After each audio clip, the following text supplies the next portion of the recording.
तो महाराष्ट्र में होने वाले विधानसभा चुनाव के लिए सियासी दल अपनी अपनी तैयारियों को धार देने की कोशिशों में, और इसी बीच बीजेपी ने हरियाणा की तरह महाराष्ट्र में भी बाजी पलटने की तैयारी कर ली है।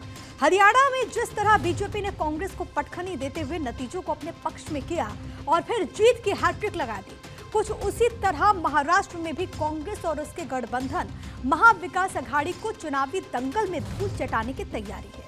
और महाराष्ट्र चुनाव में महायुति के इस विजय प्लान की 3 सूत्रधार है। वो सूत्रधार क्या, वो आपको ग्राफिक्स के माध्यम से हम समझाते हैं।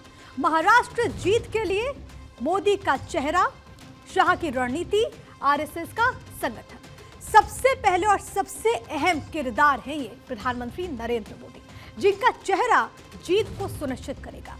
दूसरा अहम किरदार गृह मंत्री अमित शाह, जिनकी रणनीति महाराष्ट्र में जीत की इबारत लिखेगी और हरियाणा की तरह ही महाराष्ट्र की बाजी पलटेगी।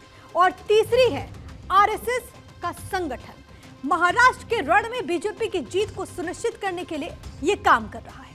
मुकाबला महाराष्ट्र का है, जहां लोकसभा चुनाव में कांग्रेस और उसके गठबंधन का प्रदर्शन दमदार रहा।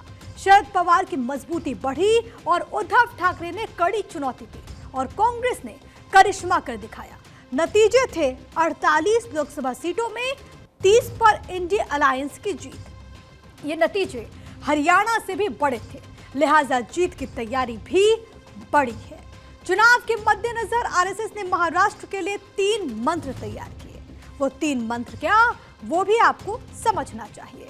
तो पहला है संविधान सम्मान, जिसे कांग्रेस के संविधान बचाओ अभियान का जवाब की तरह देखा जा रहा है। आरएसएस के इस अभियान का उद्देश्य ये उजागर करना है कि कैसे कांग्रेस पार्टी ने कथित तौर पर बार-बार संविधान का अपमान किया। साथ ही ये बताने की कोशिश होगी कि कांग्रेस ने समान नागरिक संहिता यानी कि यूसीसी के खिलाफ जाकर बाधाएं भी पैदा की हैं। प्लान का दूसरा हिस्सा लोकमत परिष्कार, जो कि लोकतंत्र मजबूत करने पर केंद्रित एक अभियान होगा। इस अभियान के जरिए आरएसएस उम्मीदवारों के अच्छे और बुरे पहलुओं को उजागर भी करेगी। तो ये प्लान है। साथ ही अलग अलग राजनीतिक दलों ने जो घोषणा पत्र जारी किए, उन पर भी इस दौरान चर्चा होगी।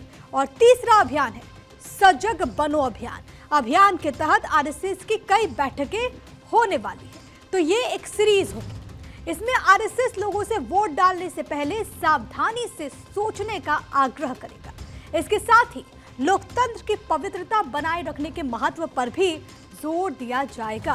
तो ये रणनीति है। माना यह जा रहा है कि पीएम मोदी के चेहरे के साथ बीजेपी की दावेदारी पहले ही मजबूत हो गई है। दूसरी तरफ अमित शाह की रणनीति से बीजेपी की जमीन भी मजबूत होगी और रही सही कसर आरएसएस पूरा कर देगी। इसी बीच महाराष्ट्र की राजधानी मुंबई से तकरीबन 1000 किलोमीटर दूर ग्वालियर में राष्ट्रीय स्वयंसेवक संघ का मंथन चल रहा है।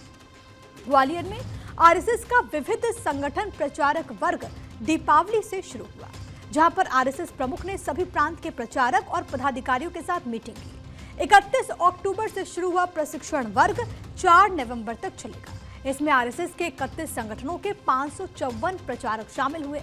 माना जा रहा है कि यहां से बनी रणनीति महाराष्ट्र चुनाव का भविष्य तय कर सकती है।